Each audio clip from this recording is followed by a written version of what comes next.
We didn't become entrepreneurs. We're misfits. I've said that like a million times. Like, oh yeah, we are misfits. And so why are we trying to be lemmings like everybody else when we are natural rebels and misfits? Yep. So taking what people around you are doing, your mentors, what have you, you can definitely absorb that information and use that as an inspiration or guidance or what have you. It is not the rule. It's like, Pirates of the Caribbean. It's more like guidelines than real rules. Yeah. Guidelines.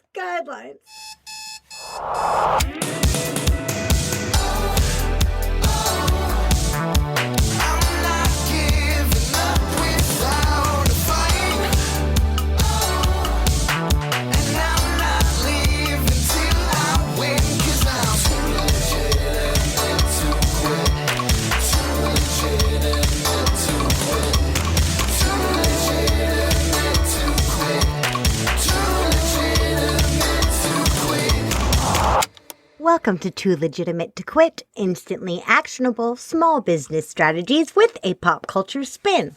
I'm your host, Annie P. Ruggles, and my guest today is the magnificent Mel McSherry. As an entrepreneur since 2010, Mel has launched 2 successful businesses, become an author twice, spoken all over the U.S. and overseas, and created a true life by design, all while raising a 9-year-old son. Mel has had the privilege of facilitating her prioritization workshop and sharing her steps to success in Chicago and internationally at companies and events, as well as in her book, She Profits. She has also worked privately with thousands of people, helping them get crystal clear on what they want and prioritizing the time they have so they can create the success they desire, as well as the free time to enjoy it. Mel, how the heck are you? Annie, I'm fucking fantastic. How are you? Hell yes, and we're starting it with a bang already. Here's my question for you. Yeah. And obviously you're raring to go. What do small business owners need to know this week? What they need to know this week is that they need to be patient. I have run into so many business owners and entrepreneurs, especially women, who are this like go, go, go, hustle, hustle, hustle, martyr mindset fuckery that has never served them profitably. And my whole shtick, as you said earlier, my whole thing is profitability mentally, emotionally, and financially. Oh, I love that. Say that again. That just makes me so happy. Profitability, what? Profitability mentally, emotionally, and financially. I got full body chills. Right? I know that's a crime junkie thing, but I'm stealing it for this episode, crime junkie fans. I have full body chills when you say that. Keep going. Tell me more. Because we have been designed, and I'm talking from the woman aspect, that in order to prove that we are successful or to prove our worth or to prove our value, we have to be financially secure. And that is important. I am not downplaying that whatsoever, but the order is backwards. We keep trying to pursue this productivity and to be this like 6-figure maker, 10K in 10 seconds. When really we became entrepreneurs because we wanted to create a difference. Like we started with an emotional and mental connection. That's what got us excited. That's what like greased our wheels, like the whole 9 yards. And we lose that as we continue to build our businesses because we get so inundated with this bullshit of 10K, 10 seconds, all this shit. When did that start? You know what? Like I love that you brought this up because I have been really angrily adamant about this for a long time. And full disclosure, everybody, like I coached for a program, not my program, but another program that had like 10K in the title. And I've, done all of the stuff. I also ran my own program called the Low Ticket Revolution about not charging gobs and gobs of money. But why do you think suddenly it became very in vogue for everyone to disclose all of their earnings or have that be the focus all the time? I feel like we woke up one day and everybody started talking about how little you have to work to make all this money. Where the heck did that come from? So my initial reaction as you're saying that, because I honestly have never taken a lot of time to think about where this germinates from, because then I will go down some Google ass rabbit hole that will, suck the life out of me. But as you're saying that, my initial reaction is the fact that feminism has been around forever, but our sort of, I'm looking for, like, our visibility as professional women, our voice as professional women has gotten stronger. And to that sense, we have become more vulnerable and more visible. However, probably the safest place to be vulnerable and to show our equalism, if that's even a word, is money. Yeah. Because you can say, I'm a counterpart. I make as much or more as my male counterparts. Like, money is always what people first talk about when it comes to equality between men and women, is money. Mm-hmm. Like 76 cents to the dollar and that kind of stuff. Yeah. And to me, that's dulled down, and it's important. I'm not downplaying that, but it's not allowing us to get to that next level of humanity. Like, we are now just anchoring everything on money. Now we're just anchoring on this sexy thing of the 4-hour work week. Right. And this, hustle your face off and from sun up to sundown. And this, like, Gary V. Grant Cardone kind of, like, I call them the, like, fuck yes men. Like, yes. Absolutely. And we are losing ourselves within it. And I think, especially because of 2020 being what it was, which was, to me, the world's longest personal and professional development lesson. We had to sit with ourselves a lot. And money wasn't really doing much to help us with that sitting in the shit. And so we have been, hopefully, whether you're aware of it or not, I truly believe that every single one of us has connected to a different level of ourselves.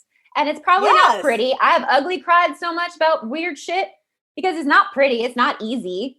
We all have these ways to, counteract that. I always say that my first reaction to trauma is action. Like, and money is the perfect avenue for that. To just, like, no, I'm fine because I'm making 10K a month. No, I'm fine because I brought in this many clients.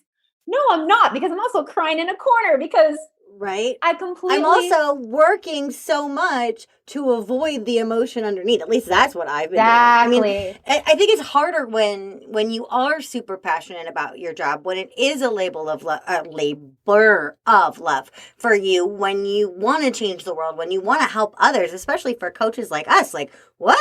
But then, you sit there and you go, okay, well, I'll just help more people. Okay, well, I'll just make more money. Okay, well, I'll just do all these things. But we're still avoiding the fact that life as we know it has changed and changed freaking dramatically. And I want to go back to something you said there, which I thought was so profound, the idea of using money as a way to mask vulnerability. I see this all the time in teaching sales, where a lot of the time a money objection is not really a money objection. No, it never is. It's just the easiest objection to throw out there that people won't argue. Oh, it's too expensive for me. Okay, well then I'm sorry. That's fine. All right. Okay, sorry we wasted your time. Let's all move on with our lives. But I never actually thought, until you just said it, that we also talk about making money and how much money we make to cover the same vulnerability. That's so freaking interesting. And it's something that I bring to the forefront a lot with my clients, especially when we make their profitable action plans. And again, the profitability is for the threefolds, because most of them like, well, I know for sure I want to make 10K next month, which you should know your numbers. You should always know your numbers. Because the other side of the spectrum is, I just want to help people and I don't care what I charge. But then you're overextended, overwhelmed, and bleh. So on the one end, when you have your numbers identified, that's brilliant, but let them go. They do not need to be on your goal board. They do not need to be in front of you, because what you're doing now is you're dulling down your business to nothing but a number. What my next question is for them is, okay, so now that we have that number, what actually is that number going to bring to you? Because that's what you're striving for. Financial freedom. Okay, what does that mean? That means enjoying your day. That means spending your time where you want to spend it. Whatever they say, that should be on your goal board. That's your intention. That's your true north direction. And from there, which avenues, which actions are in alignment with that intention that will bring about that money, because it always follows. May not be in the timeline that you give yourself, hence the patience, but you are creating a profitable business from day one. And the money will come. Because you're doing it deliberately. Exactly. Right? It's not spray and pray. And we've all been there. Like, there's no judgment. No, I was there the first 7 years of my business. And 7 years is conservative. Good for you. But be honest, we'll go with 8.5, maybe 9. But yeah. Somewhere between seven and 9. Forever. But it's so interesting that, when you get out of that slapdash, bail the boat out mentality and you settle into some systems and stuff like that, it actually becomes easier to do things like ignore your math, which you shouldn't be doing, and not knowing your number, or to distilling it down to, okay, I didn't raise my profitability by 9% month over month, and therefore everything is out the window and I have to throw everything out with the bathwater and start over. Right. But you're right. Profitability, true profitability, and healthy, sustainable profitability does require a hell of a lot of patience. Mm-hmm. And that's hard. Yeah.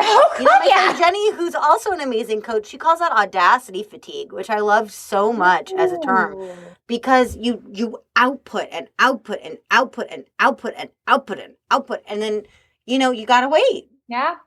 You got to wait. You got to build the funnel. You got to write the program. You got to make the connections. You got to do all the stuff. Build the relationships. You got to get the brand awareness. Exactly. And the number of impressions it takes before people buy used to be like 3, and now it's like 37. Right. It's like, okay, well, cool. Now I have to wait until I'm in their inbox 37 times. Well, can't really sit there and check the email every 5 seconds when it's that long of a buy cycle. Right. So how do you maintain patience when you're feeling so potentially exhausted, depleted, overwhelmed? How do you foster that? That all has to, for me, the support that you have around you. Because you can't do this alone. And you really need to be leery, one of those two, or maybe both of those words work. Well, leery. We'll make it I like leery, aware, both of those, of who you're actually surrounding yourself with. And what are they actually contributing to you and your profitability? Like, I had a former mentor. We worked together for 2 years. Financially, she helped me be very successful. I was also not happy. And I talk about this a lot, especially on my Instagram, of just this journey I've been going through of really understanding how I want to run my business and own how I want to run my business. And in return, giving others the permission to run their business any goddamn way they please. Like, the traditional routes is bullshit. We didn't become entrepreneurs. We're misfits. I've said that like a million times. Like, oh yeah, we are misfits. And so why are we trying to be lemmings like everybody else when we are natural rebels and misfits? Yep. So taking what people around you are doing, your mentors, what have you, you can definitely absorb that information and use that as an inspiration or guidance or what have you. It is not the rule. It's like, Pirates of the Caribbean. It's more like guidelines than real rules. Yeah. Guidelines. It's like guidelines, but that's even in my book when I'm talking about, my profitability plan, I'm like, this is not a step-by-step thing. This is customizable to where you are actually suffering, what you really want to build in your business, what your energy is like, what this really looks like for you. This is all based around you, who you are, what you want, and how you want to build your business, because this is your business and you have full say. Yep. I mean, that's all there is to say about that. Just abso-freaking-lutely. We are misfits. But you know what I love about what you're talking about with the plan and with the versatility and the uniqueness of each plan? It's still a freaking plan. It is. You have to have a plan. Also, right. And yet, a lot of misfits, when they jump into this, they jump in with no plan other than I have my grandma's ravioli recipe. I want it to be eaten by thousands of people. Grandma says I can do this. I got a little bit of money and a little bit of time and I'm going to make this go. And then you take the leap, which I call the great lemurring, right? Like into this, off this cliff, into this thing. And then you realize 3/4 of the way down, did I have a marketing plan? Do I have an attorney? Do I need an attorney? What? What am I have to register with the state as a what? Yeah. I have to what? And we realize very understandably, but very terrifyingly, that we don't know what we don't know, which really in essence means, oh, I didn't plan very well. And it's okay to not know what you don't know. And that's another part of, creating a profitable plan is, what are your strengths? Like, what do you know? What are you already strong in? And it doesn't have to be business orientated. If you have grandma's ravioli recipe and you're like, well, I know I'm a very personable person and I can walk into a room and talk to anybody. That is brilliant. So what can we do to take that to the next level and make it business focused? Like, don't think about all the things you don't have, because that's where you get into the over investing in simple solutions that don't help you with shit. And all of a sudden you have 15 courses and no money. And you're like, but I have all these courses. You can have those courses, but be strategic in why you bought them. Like, don't just buy them because you're like, shit, I have to have a website. Shit, I have to have an Instagram. Shit, I have to have email marketing. Yeah, but not all at once. Like, and that's what I love to do. It's soothing to just bury ourselves in information. But it's burrow in. One of the things I say in my book, and I've said before, is we are not here to be productive. We are here to be profitable. So what are you going to do to be profitable?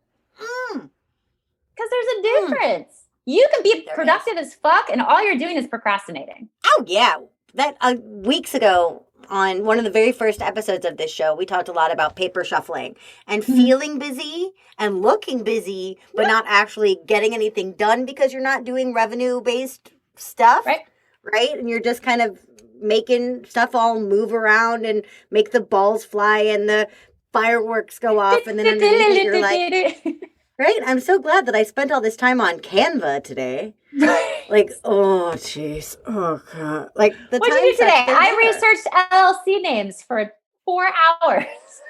I have been known to spend entirely too much time and money on domain names. That's kind of like a tell for my OCD flaring up. My psychiatrist thinks it's hysterical. Is like, if I have bought domain names that week, there's probably either something really good or really bad going on in my life, because in either aspect, I'm like, I need a website for that. I gotta get the .com, the .net, the .edu, the .solutions, the .network. Like, what is wrong with me? Now, I have a feeling that we could talk about all of this profitability and productivity and risk and all these things and stepping into yourself forever and always. But I also brought you here with an ulterior motive today, which is talking about something very near and dear to my own heart. So Mel, I have to ask you, Ravenclaw to Ravenclaw, what the heck does anything that you just said have to do with Harry Potter? I mean, honestly, it boils down to the misfits, right? Like, it boils down to you knowing that you are meant for something greater. And even though you fuck up as many times as you fuck up, you always have support. Like, even Harry Potter says, like, you can brag about me all you want, but I've always had help. Like, it never was just me. I've always had help. And he sucks for about 4 solid books. Oh, okay? He's a whiny little... He's Frodo levels of whiny for most of these books. And yet, his support does not fail him. No, because if you notice, his support group, which this is how you should build your business, his friends are strong in his not so much areas. Yeah. So he can shine in his zone of genius, which just happens to be the chosen one.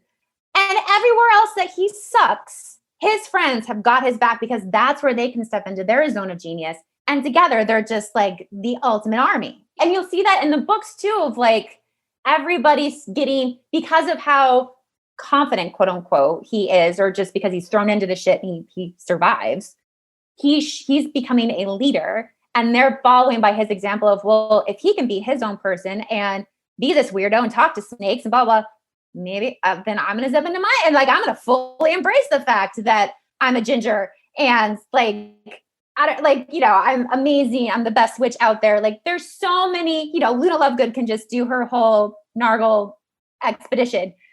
But that's what I love, is that you see them take that and then they grow themselves as the most amazing individuals. And there are strengths in the quirks, and there are strengths in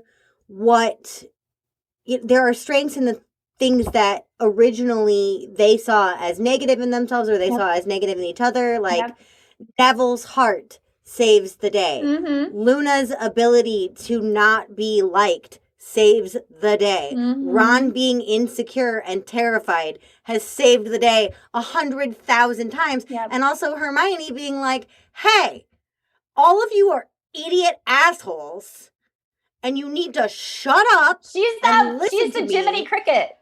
She's right? Like, she is. She's the bitchy Jiminy Cricket of it all. She's like, no. She's Mama Weasley personified. Oh, not my daughter, you bitch. Best line ever. I just want to hold Molly Weasley in my heart for a minute. Love that woman. But I think you're right. I think, without Dumbledore's army, right? And the ability to gather not just 1-2 people around you, like a whole freaking chunk, multi-ages, multi-races, and multi-houses. Yes. Which, as someone who is very prejudiced against Slytherin, historically, and I'm sorry, Slytherins, I'm sorry, I'm trying. But, it's that melding of the best in everybody around the common goal, and I think that is so critically important. And I think also, like, with patience and expectation, having people around you as well to be like, yeah, Annie, it's been 5 minutes. Calm down. Like every time I hit the MailChimp button, right? That little monkey paw goes You're down. waiting to go viral. I have an aneurysm. I could really use a McGonagall being like, really? Could you take a breath? Right. Right. Breathe. Like it's a process like everything else. And it's a step by step. And even back to your point of like, being prejudiced against Slytherin, if you think about it this way, Harry Potter was either going to be Slytherin or Gryffindor, because we have a mixture of all the houses. We just happen to be predominantly stronger in 1 or 2 areas that are defined by that house. So you can't really be prejudiced. It's either the fact that it is, and I'm going to say jealousy. I can. I can. I can. Like, to the point where if I ever run into poor Tom Felton on the street, I will be mean to that child before I realize that I'm being mean to that child. And I feel awful about that. I feel just freaking terrible. But if I ran into Tom Felton on the street, I would be like, Malfoy! Like, I can't help it. But there are also people, this is a whole other episode, there are also people who think that I myself may be a self-loathing Slytherin, but we're not going to talk about that. I love that you cut me off, because that's kind of where I was about to go before you're like, no. So we'll put a pin in that, and we'll have another episode about that later. I'm taking my green glasses off. I'm really glad. And your glasses are very Slytherin, by the way. Damn it. Miss Golden Green over there. How do you know that you're gathering the right people into your Dumbledore's army? I think one of the biggest telltale signs is when they challenge you and love you at the same time. Because it's very easy to surround yourself with yes people. Like, oh, that's a great idea. Oh, you're a genius. Oh, I'm so proud of you. And you're like, yeah. But then you have no action steps, no other ways to think. Like, it doesn't help you continue to evolve or be creative, right? You're just like, you're the shit, and it doesn't stink, and you're going to keep on moving.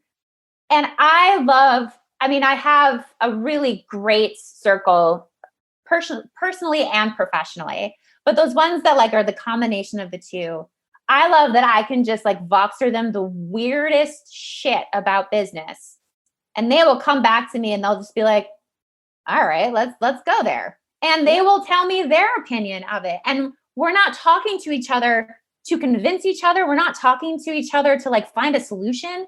It's that relationship where I can just be like, this is my process and this is what I'm thinking. And they're like, all right, well, I see this. Have you thought about that? I'm like, oh, no, I haven't. Thank you so much. And that's what it means to have a truly collaborative and compassionate collective. Let's just be alliterative as fuck. Hell yes. Alliterative as fuck. Yeah. Is like, I love alliteration. Put that on my tombstone. There you go. Hashtag alliterative as fuck. You know, and we can't talk about Harry Potter and building your network without talking about the importance of mentors. Mm-hmm. But I realize also as I age as a person and as a business that I always thought that mentors had to be elders. Right? Like the people that went before. And there's still a lot of value in that. But like you were talking about, you know, with previous mentors or coaches that you've worked with, and I know also with mine, there is that idea of, all right, this person is older and therefore knows a lot more than me, and therefore if they outvote me, then I have to go where they want me to go. And I really struggled with that for the longest time because I had a very famous mentor who took interest in me, and he proceeded to tell me everything he wanted for me, which was the exact opposite of everything I actually wanted. And because he was established and famous and very attractive, I was like, yeah, ooh, I do want that. Absolutely. And it cost me years. And I'm not dogging on mentors, but I'm saying like while we're looking at stuff, I think it's important that we have those people that aren't just yes men, but also who understand that it is your company and it is your dream and it is your process and your method, and that they are so welcome to share in that and help guide that. But at the end of the day, if they're going to try to shout you down, they're not helping. Amen. And I always think that comes with, you know, the term coach. I don't even like that term. And I am one. Like, because everybody has this weird context around it. And it's never, to me, the correct one. So when I tell people how I quote unquote coach, which is exactly what you said, is that this is your business. I've been in the entrepreneurial world for over a decade. And I have strengths in areas that I love that I will give to you, but I'm giving them to you to help amplify what you want to create. So if you're going to come to me and be like, Mel, give me your system of process and your 10 steps to success, and I'll just follow them step by step, I will say, I am not your gal. Like, I don't work that way. I work intuitively. I work with you, and I work for you. And I'm not here to have copycats of Mel running around, because let's just face it, the universe couldn't handle that. And it's not fair to anybody. I think it would be really fun, but you're right. It wouldn't be very fair. No. Yeah, no. I just thought you're like a world full of Mels. I was like, ooh, fun. But that was my first thought. But no, I understand your point. I see that point. Yeah, I do. So going back to go ahead. No, I was going to say, so kind of, you know, going back to the ageism, I guess you could say, of mentors, or like what people think mentors are. To me, a mentor is somebody who can give you the guidance, the compassion, and the accountability to create what you want to create. And they are not the end all be all. They are not. So saying this as a word of warning to those who are looking for mentors, do not go looking for a mentor because you think they're just going to show you the light and you're going to be exactly what they are. You need to use them and look for someone who will give you guidance and accountability and that challenging love. But at the end of the day, it is up to you to take that and put it into action and create what you want to create. It is nobody's responsibility except for yours. You know, I love that, and that idea of like the kind of the danger of hero worship or, you know, guruing or whatever. because you and I had talked in our pre-chat before this episode about J.K. Rowling. Mm-hmm. And about how what she is doing as a trans-exclusive radical feminist and a proud one is very damaging. And it's very hard for the fandom. And as superfan to superfan, we did just want to take 1 second in this episode to say that although we are both diehard Ravenclaws and proud of it, we do not condone, we do not support the damage that JK has done to the trans community, and that we are proudly Harry Potter lovers, but that she is a hero who really let us down, and she is a mentor in our lives who really let us down. But so we just wanted to take a little moment to do that. But now we'll go back into the fun stuff. But we did just want to take a minute to acknowledge that a star has fallen in our world. And the thing is, too, it's that it's another great lesson of nobody is the hero that we make them out to be. And, you know, at the end of the day, it's her beliefs, it's her opinions, and the fact that we can take what she has given us in regards to Harry Potter and the lessons that we've learned in the last 25 years, however old it is. Lord. Wow, we're old. Right? We won't even talk about that. But the fact that we can say, okay, she gave us this gift. We're going to take this gift and we are now going to internalize it and use it for how we see fit for the good of this world and our beliefs and our values and our morals. And she's done. Her part's done. And she do Hooboo and we'll do us. Yeah. And the big vision, the big picture, and the community lives on. Yes, exactly. So I got to ask you this question, because you're a coach who doesn't use the word coach. I'm a coach who doesn't use the word coach. And I like to have some positive examples, but because we talked about how flawed all of these characters are, Mel, in your opinion, which Hogwarts student would make the worst life coach? Well, Malfoy, of course. Yay! Vindication! Take that, Draco! You jerk! Yeah, and again, it goes, because if you see about it, right, it's very mirrored in those mentors that just make you want to take a shower after you've heard their infomercial, because it is very like, I'm the best and come be the best with me and we're pure bloods and everybody else sucks and fuck you and la la la. Like, I can totally see it, though, that handshake at the very beginning. Oh, can you see him walking in with like the lasers and the fog machine and like his big portfolio picture of him hanging behind him? He would have like a Tony Robbins thing going on. Totally. Oh, completely. Oh, like totally. Just waltzes in. And he would never give you any actual steps to be better except just be like him. Yeah, no. And that would be, and then he would use his case studies would be Crab and Goyle. Two slobs. Their life was a mess, and then they became my best friend, and now their life is slightly less messy. And they married up. Voldemort loves us. We are the chosen children of Voldemort. Now it's sounding culty. Yeah, I agree with you. I'm sorry, Tom Felton, but Draco Malfoy would be an unbelievably horrible, bad life coach. But you are an incredible coach in many areas. Mel, how do my listeners find you? What's the best way for them to start a conversation with you? Best way, honestly, is to stalk me on Instagram. I am on their Instagram stories. You'll see me first thing in the morning. I'm like this. This is how I am on my Instagram stories. So if you really want to get to know me better as soon as possible, follow me on Instagram. It's Mel_McSherry. And the next best way, if you want to have virtual coffee with me, which I love having virtual coffee with people, pop on my website, melmcsherry.com, schedule some time with me. And I just love getting to know amazing people like yourself, and we can nerd out, do whatever. But yeah, those would be the top two ways. I absolutely freaking love that. It has been a pure delight so good having you here On behalf of House Ravenclaw, the only one worth being in, Amen. everybody, I will be back in just a couple of minutes with my couple of minutes. No, couple of seconds with my final thought and your homework for the week. Well, hey there, listeners.